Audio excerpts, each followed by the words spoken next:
Hi செல்லாக்குட்டீஸ், இன்னைக்கு நம்ம பார்க்க போகிறது தக்காளி தொக்கு. ஸோ இதில் வந்து நமக்கு ஃபஸ்ட்டு ஒரு கிலோ தக்காளி எடுத்து நல்லா ஃப்ரெஷ்ஷான தக்காளி வாங்கி க்ளீன் பண்ணி பொடி பொடியாக கட் பண்ணி வச்சுக்க போகிறோம்.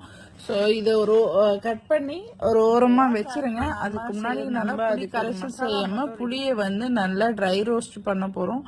புளியை நல்லா ட்ரை ரோஸ்ட் பண்ணிக்கங்க. அது கூடவே ஒரு ஸ்பூன் வெந்தயம், ஒரு ஸ்பூன் கடுகு அதையும் ட்ரை ரோஸ்ட் பண்ணிவிட்டு அதில் 2 காஞ்ச மிளகாய் வெள்ளை பீஸ் போட்டு இதை அரைச்சி ஒரு ஓரமாக வச்சுருங்க. அடுத்து வானலியில் நல்லெண்ணெய் போட்டு நம்ம நறுக்கி வச்சிருந்த தக்காளியை போட போகிறோம். இந்த தக்காளியை போட்டு நல்லா இதை வந்து ஒரு 1/2 hour நீங்கள் மீடியம் ஃப்ளேமில் வச்சு நல்லா வேக வைங்க.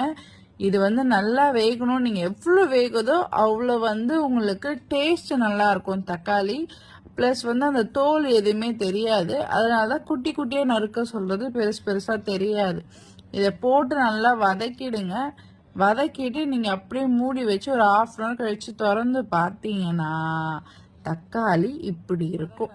நான் வந்து 1.5 கிலோ தக்காளி எண்ணெய் மரச்செக்கு எண்ணெய் நல்லெண்ணெயை போட்டு அடுத்து தாளிப்பு ரெடி பண்ண போகிறோம். தாளிப்புக்கு என்னென்ன போட போகிறோன்னா, ஃபஸ்ட்டு எண்ணெய் காஞ்சதும் கடுகு சீரகம் இதை வந்து போட போகிறோம்.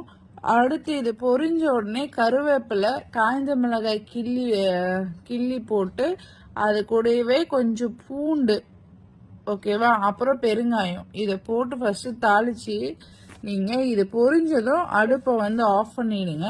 அப்புறம் நம்ம அந்த அரைச்சி